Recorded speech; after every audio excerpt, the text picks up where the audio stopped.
మనం ఆలోచన చేస్తే యెషయా ఏమంటున్నాడు మీరు చూడండి. ఒకని తల్లి వారిని ఆదరించినట్లు నేను మిమ్మల్ని ఏం చేస్తానంట, ఆదరిస్తాను. ఎవరన్నారు ఈ మాట అంటే యేసు ప్రభువు మాట్లాడిన మాట. ఈ మాట సాక్షాత్తుగా దేవాతి దేవుడే, సర్వ సృష్టికర్తైన దేవుడు మాట్లాడుతుంటున్నాడు. ఒకరి తల్లి వారిని ఏ రీతిగా ఆదరిస్తుందో నేను మిమ్మల్ని ఆదరిస్తాను అని ప్రస్తావించిన ఒక చక్కని మాటని మనం గమనించుదాం. చూడండి, ఈ మదర్స్ డే రోజున అసలు దేవుని ప్రేమకు తల్లి ప్రేమకు మధ్య ఉన్న వ్యత్యాసం లేదా తేడాని మీకు నేను జ్ఞాపకం చేయాలని ఆశపడుతున్నాను. ఎందుకో తెలుసా, ఇక్కడ యేసు ప్రభు వారు అంటున్నారు, ఒకరి తల్లి వారిని ఆదరించినట్లు.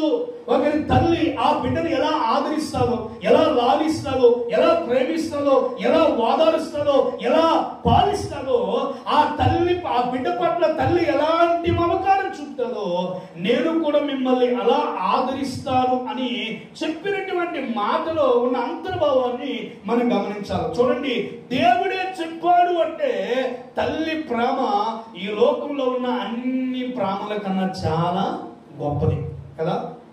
కానీ చాలా మందికి తల్లి విలువ తెలియదు. బుద్ధి జ్ఞానం లేని కొంతమంది మనుషులు, కొంతమంది పిల్లలు తల్లిదండ్రుల విలువ తెలియకుండా వారి ఇష్టానుసారం చదువుకుంటారు. ఏమనంటే నేను ఎంటెక్ చేశాను, నేను బీటెక్ చేశాను, నేను ఆ టెక్ చేశాను, ఈ టెక్ చేశాను అంటారు. కానీ అసలు టక్కులో మాత్రం వీళ్ళు ఉండరు. జాగ్రత్తగా గమనించాలి. తల్లి ప్రేమలో ఉన్న మాధుర్యం ఎప్పుడు ఒక బిడ్డకు అర్థమవుతుందో, తల్లి బిడ్డను ఎంత ప్రేమిస్తుందన్న మాట ఎప్పుడైతే బిడ్డ అర్థం చేసుకోగలడో ఆ బిడ్డలు తల్లిని ఇంకా ప్రేమించే విషయంలో గాని, ఆ తల్లి పట్ల మమకారం చూపడంలో గాని, ఆ తల్లి అడుగుజాల్లో నడవడానికి బిడ్డలు ఎంతో ఇష్టపడతారు. బైబిల్లో మీకు చాలా విషయాలు జ్ఞాపకం చేస్తాను, మీరు జాగ్రత్తగా వినండి బిడ్డలారా. ఇలాగే మదర్స్ డే రోజున ఒక బిడ్డ అన్నాడంటే తల్లితో, అమ్మా మీ జీవితంలో నాన్న ఇవ్వలేని గిఫ్ట్, ప్రపంచంలో ఎవరూ ఇవ్వలేని బహుమతి నేను మదర్స్ డే రోజున నేను గిఫ్ట్ ఇస్తానమ్మా ఈ సంవత్సరం అన్నాడట. దేవునికి స్తోత్రం చెబుదాం. ఈ 4 రోజుల ముందు అన్నాడు తల్లితో.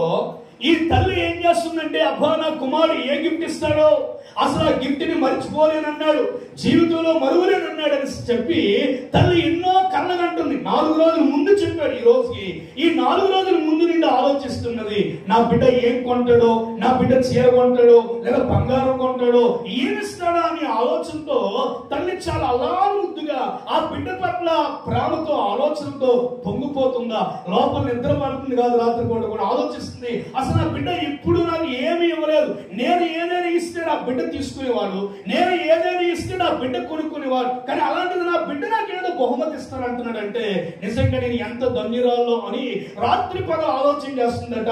ఆలోచన చేస్తున్న ఈ శుభ సందర్భంలో ఇక రానే వచ్చింది మదర్స్ డే. ఆ రోజు బిడ్డలారా తల్లి డ్యూటీకి వెళ్ళిపోయింది. అమ్మా ఇదిగో ప్రార్థన చేసుకుని వెళ్ళిపో, నీ వద్ద రాగానే నీవు నీ జీవితంలో ఎన్నడూ మరువలేని బహుమతి ఇస్తానన్నాడంట.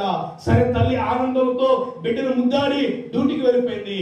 డ్యూటీ వచ్చిన తర్వాత తల్లి తలుపులు తెరవగానే తల్లి టేబుల్ పైన ఒక లెటర్ రాసి ఉంది. దేవునికి స్తోత్రం చెబుదాం. ఇలా ఆ లెటర్ చదివిన వెంటనే తల్లి కళ్ళు నుండి నీరు కావడం మొదలు పెడుతున్నాయి, శరీరం వణిగిపోతుంది, కాళ్ళు వణిగిపోతున్నాయి, చేతులు వణిగిపోతున్నాయి. ఇక భయంకరమైన బాధ గుండెల లోపల నుండి తన్నుకుంటూ ఇక గుండెలు బాధ ఏడవడం మొదలు పెట్టింది.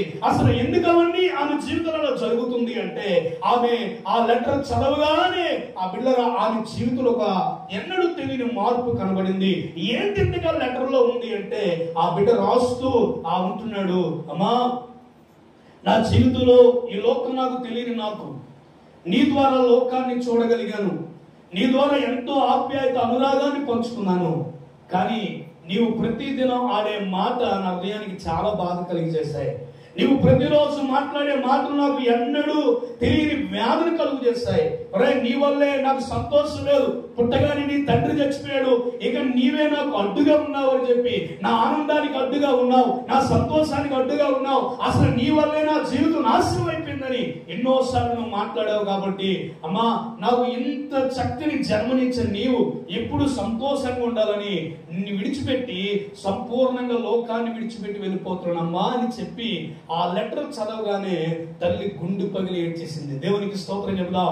ఎందుకు ఈ మాటలు చెప్తున్నానంటే బిడ్డలారా, చాలా బాగా మీరు గమనించాలా, తల్లి ప్రేమ ఎంత మాధుర్యమైనదో ఈరోజు చాలా మంది తల్లులు కూడా తెలియదు. తల్లిగా ఎలా వ్యవహరించాలో తెలియదు. కొంతమంది పిల్లలకు కూడా పిల్లల పట్ల తల్లి ఎలా వ్యవహరించాలో తల్లికి తెలియకపోతే ఈ పిల్లలకు కూడా తల్లి దగ్గర ఎలా మాట్లాడాలో, అసలు తల్లితో ఎలాంటి సంబంధం కలిగి ఉండాలో కూడా తెలియక ఈరోజు ఎన్నో కుటుంబాలు చిన్న భిన్నమైపోతున్నాయి. దేవునికి స్తోత్రం చెబుదాం. ఒక్క మాట చెప్తున్నాను, జాగ్రత్త వినాలి. అసలు కుటుంబంలో ముఖ్యమైన పాత్ర ఎవరైనా ఉన్నారంటే ఎవరండి? తల్లే కదా. తల్లి పాత్రే.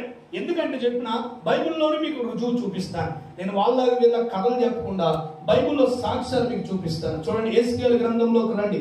ఆ మాట బాగా మీరు చదవండి ఎవరైనా. యెహెజ్కేలు గ్రంథము 16వ అధ్యాయం 44వ వచనాన్ని చూడండి. 44వ వచనం. సామెతలు చెప్పువారు అందరూ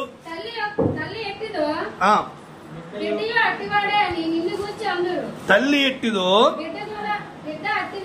బిడ్డ అట్టిదే